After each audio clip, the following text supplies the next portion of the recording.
Howdy toddy Rebel fans, welcome to episode 12 of the Rebel Nation Conversation. I am Umrebelfan69. My co-host over across the aisle there is the Themetalreb.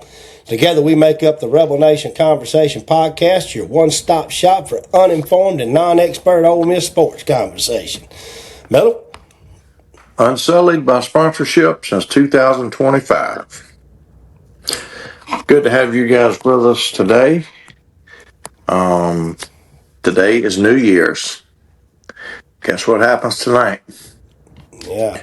Sugar Bowl. Pretty big football game for your Ole Miss Rebels. So we are so glad to have Big C with us today. And we're going to try to maybe break this game down a little bit and also talk about some of the other games that will be played today. Miami and Ohio State was last night. So we won't talk about that one much because as of the time of this taping, that game has not been played yet. But we'll talk about some of the other games and see what's what. Maybe we get a big win tonight, boys. What you say? Hey, be the biggest game of my lifetime. I'm trying to be confident, but man, the only thing that's in my mind is that Georgia offense ripping up and down that field a few weeks ago in Athens. Yeah. Like we were, it wasn't pretty. I think our line and linebackers have been playing better since then. Our secondary still worries me, but I do think our line and our linebackers have been playing a lot better since that game. I mean, you got to remember on our defensive line, we got two true sophomores, Franklin and Eccles. That's true sophomores. We only had two returning starters on defense, and like the front seven are starting to come around. And then you got Sage Ryan back in the back there that scares the crap out of me. I don't feel like he can cover anything. I mean, that dude couldn't cover a queen-size bed with a king-size sheet, and I will be glad when he is gone. Now, we are going to miss Williams next year, though. He's been huge for us back there. Saw where Eccles is coming back, too. Yeah, Eccles. You guys see that? I'm pretty sure Franklin's coming back, too. Yeah, you would think. And Perkins. Yep. He's already announced he's coming back. Those are all Pete's boys. Big C, let me ask you a question. I've 69 and I have talked about this. I want to get your thoughts on this. Our defense, Pete Golding's personality is a real. I mean, he's not a yoga kind of guy. Okay, he's tobacco stains on the shirt, jeans stuffed down in his cowboy boots, type A personality kind of guy. But our defense does not play like that. We don't play with an attacking, aggressive manner. It doesn't fit.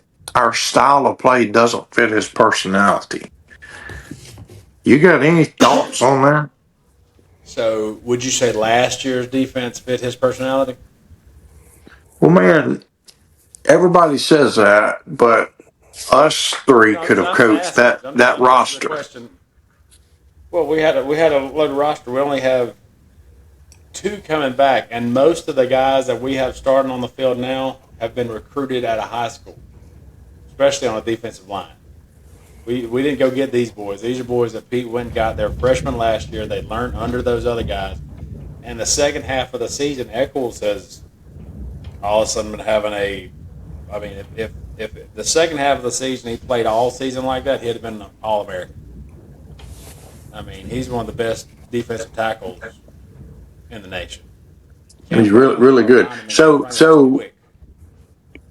you're saying he's just playing to his personnel, protecting that? Playing to his personnel right now, and this was going into this season. Did you think we'd be sitting where we're sitting now because this was a rebuilding year and a developing a defense?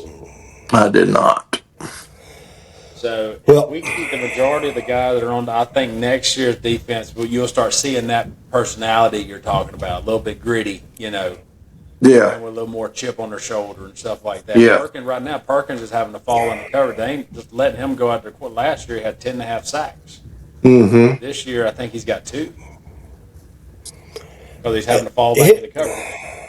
If I may, though, and I'm not real sure if this is what Metal was getting at either, but even last year with Walter Nolan, Pooh Paul, all them guys on that team, we still would give up a late drive where we're actually sweating the outcome. Instead of going up by 3 scores, we give up that late drive and we're only up by 1. And that's with how many plays the defense is on the field. Because our offense moves so quick a lot of times. Our defense is on the field a lot. Now that I will agree with. I think Pete said it in one of his interviews. He said all we needed in that Georgia game was 1 or 2 stops. We don't need to stop them every time. We just needed 1 or 2, and we couldn't get them. Yeah.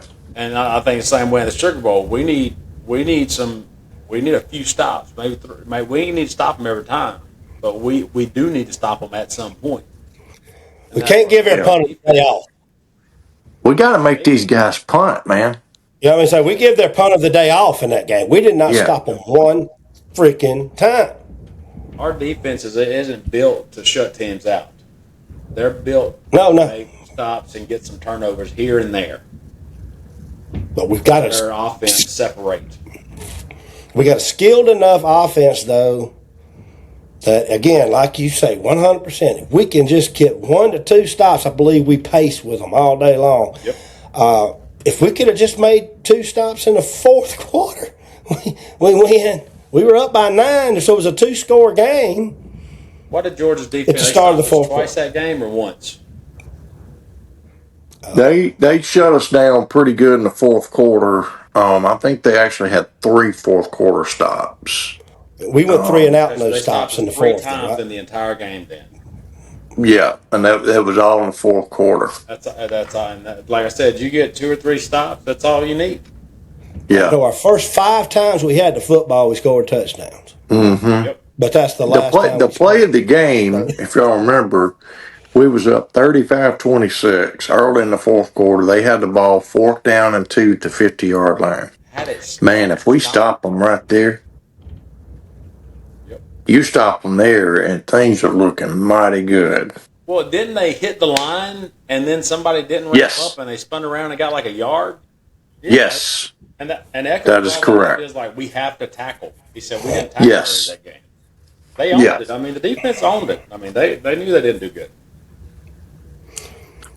Well, that's anytime. Anytime you score 35 points and lose, that's defense. And I think what really worries me is I have a hard time seeing our offense play like that again against Georgia. I don't think we can score 35 against them again. Maybe we can. Hope we can. The Georgia defense of old, though. I mean, they've given up some points. They're playing good, but I mean, we bring a lot of problems to the team's defense because we got so many skilled. I mean, our wide receivers. Those guys are awesome. And then you got Juwan coming out of the backfield, and then you're sparing him with Diggs back there, and you got Wright. You know, he's a great blocking tight end, but if you lose him in traffic, all of a sudden he's going for another 30 yards. Yeah. I mean, we got so many weapons on the field, and that ain't even. I mean, then you got other wide receivers that are just sitting on the bench that can come in and do stuff. Guys, y'all, before we get too far down the road here, y'all want to touch on the Oregon and Texas Tech game? Yeah, that's that's the first game of the day. Yeah. I'm having a hard time trying to figure out. I feel like that's going to be one of the most entertaining games, but I have a hard time picking who wins that game. Yeah, that's one of the tougher ones to pick, in my opinion. You what? I said I don't think there's going to be a whole lot of defense in that game. Yeah. Yeah. I say in that game, whoever gets 1 to 2 stops definitely is going to win the game. Yeah. Logan's going to run the ball. We know that. Who has Texas Tech played this year? BYU twice. Texas A&M. They could be another Texas A&M.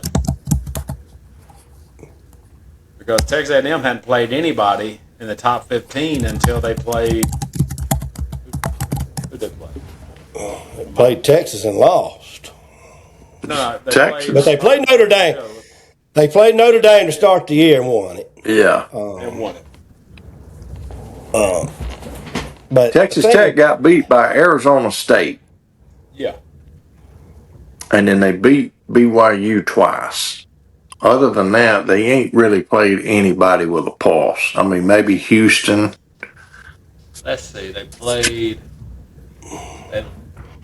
Well, they played BYU twice. They played Oklahoma State, but that was nothing. Kansas. Was Kansas ranked when they played? I thought they were. Like West Virginia, Kansas State. UCF, BYU. Listen at this. Oklahoma Listen at these teams.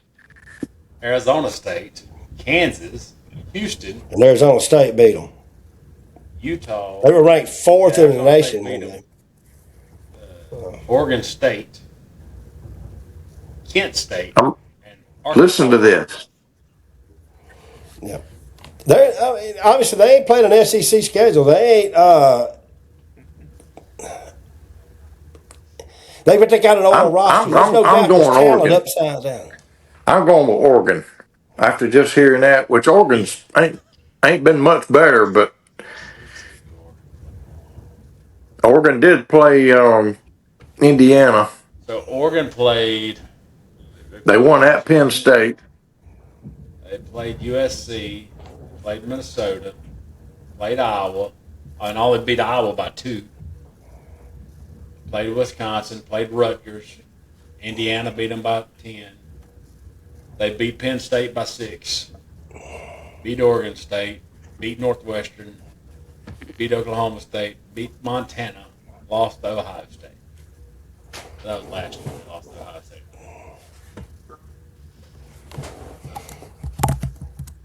So Oregon has 2 losses? Oregon has one loss. Indiana, and I think they got 1 loss. Yeah, they got. Yeah, they're 11-1 or 12-1. They're Indiana. They've lost to Indiana. Yeah. I'm picking Oregon to win that game. Well, I certainly can't argue with you.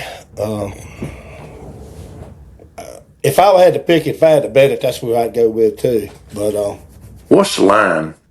That's what I was going to look up. Yeah. Let's see what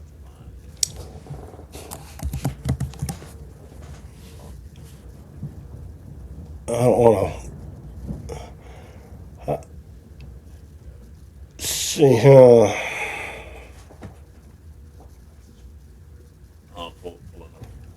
Yeah, mine's a little slow for some reason here.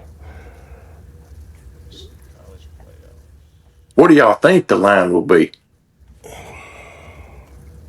Probably. I think Texas. Probably Tech -3, 2.5 or something. Y'all think Texas Tech's favored? Oh, they'll be favored. I'm thinking Texas Tech -2.5, maybe somewhere around there. I'm having a hard time finding this. I'm going to have to look on my phone. Georgia, the spread is 6.5. Georgia. Yep. Alabama is 6. Alabama and Indiana is 6.5. Texas Tech and Oregon is 2.5. Yep. Texas Tech favored by 2.5. No, Oregon favored by 2.5. No, that's what I thought.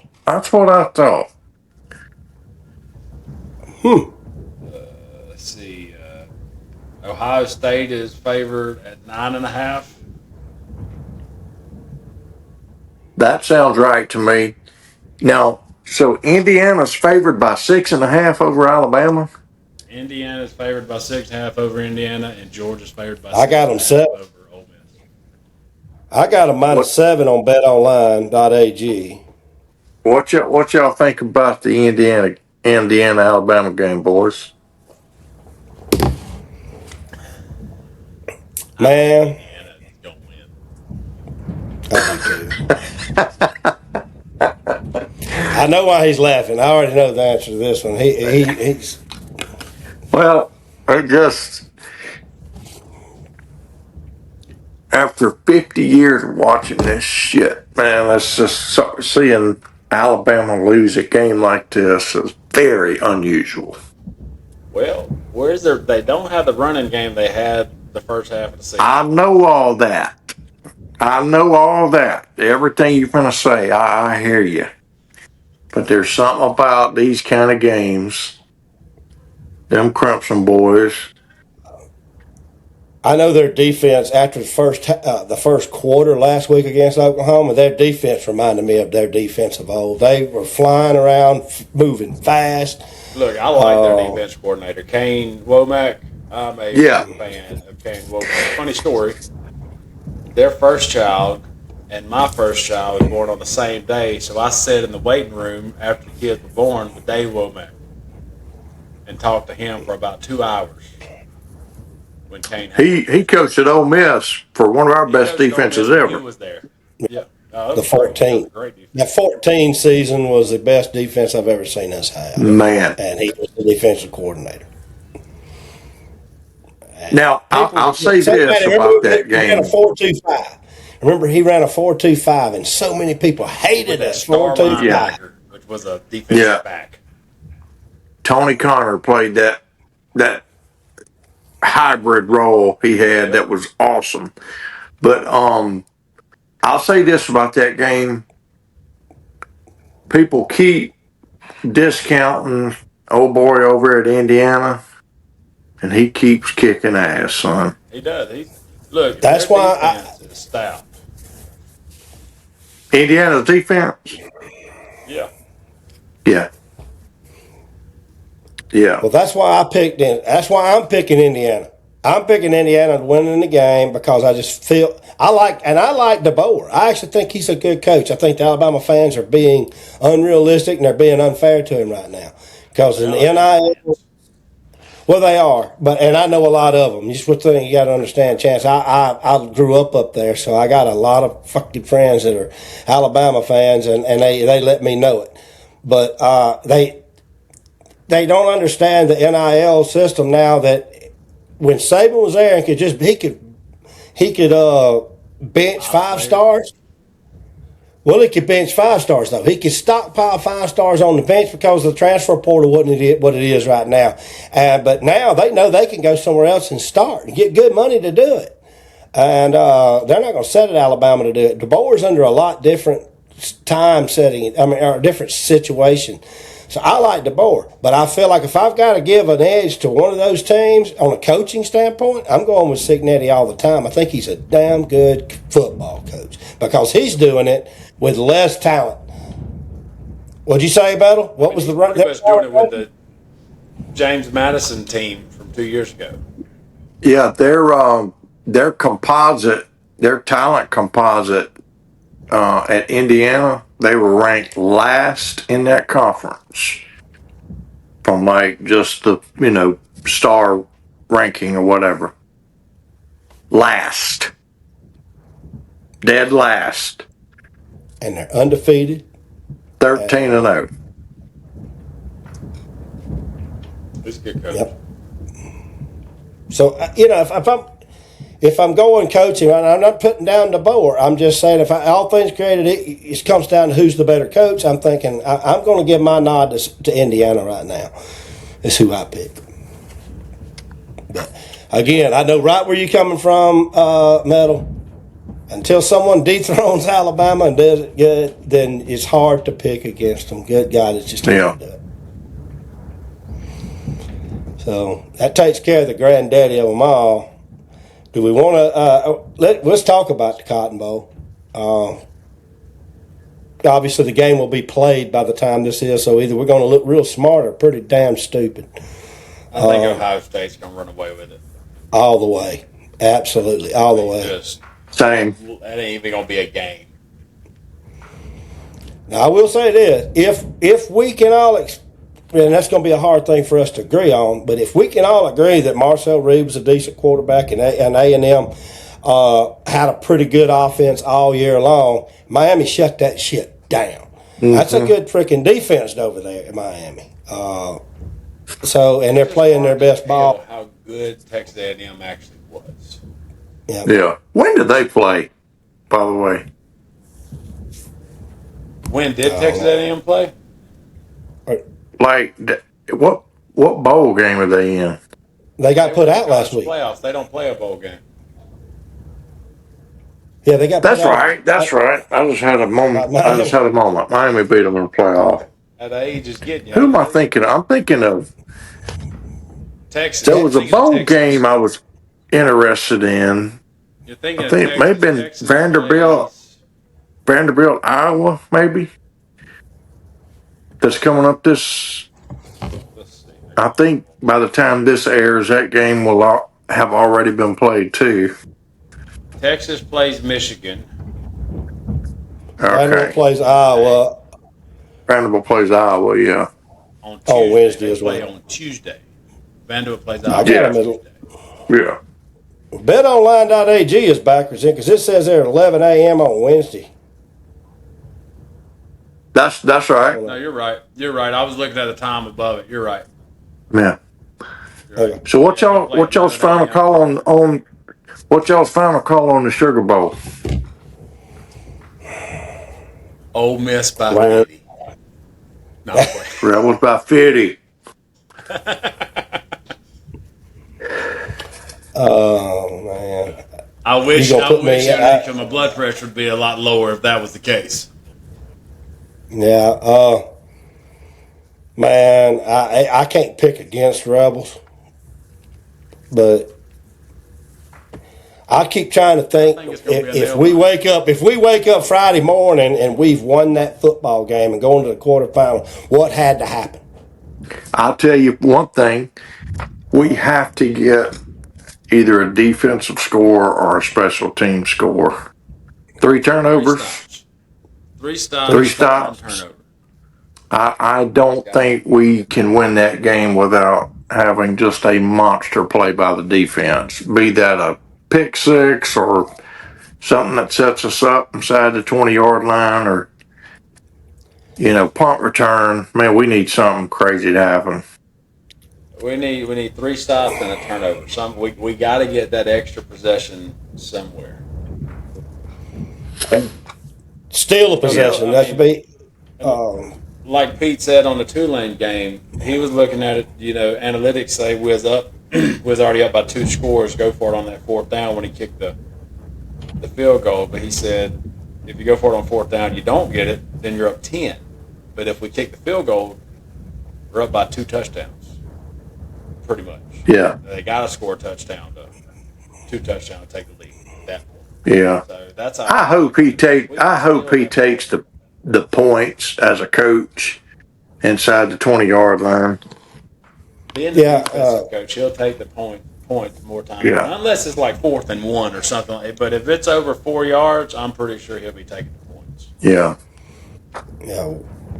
So I mean, if I got to be 100% truthful, Georgia has already got. We've already got the evidence that says Georgia wins the football game. But if Ole Miss wins it, I'm 100% on with Chase here that our chance that we got to get the 3 stops and we need to turnover. I would like, if we don't get the turnover, pick 6 type variety. You was talking about Metal, maybe possibly a special team score. A block something. I mean, or a run back that we score on. Yeah. And man, when's the last pick 6 we had? I don't remember. Also, but one A&M, other thing too. 2021. Maybe. It's been a while. Well, I know we had one in that bowl game. Didn't we have one in that bowl game? Isaiah Hamilton. Yeah. maybe. Was it the Duke or Penn State? I'm always positive we had one last year. In the Duke Bowl game? I think it was where Gator Isaiah Bowl? Holland picked it off and ran it back. Yeah. I can. Other thing, though, that just that would had to happen is a kind of a repeat of the Tulane game. Let's play clean, guys. We had one penalty for we can't be kicking ourselves in the foot. We don't want to be behind them sticks, especially offense. We get a false start and we're 1st and 15 now.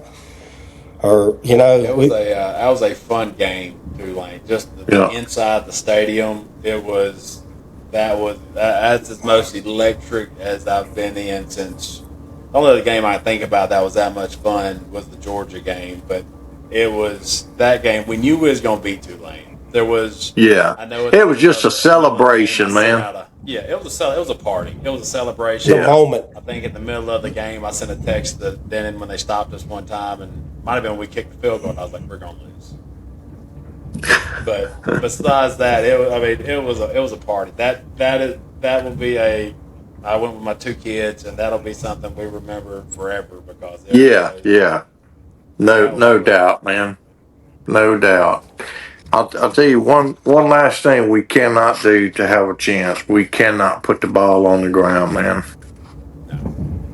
We got when you say play clean, that's including penalties and turnovers. We can't penalties and turnovers.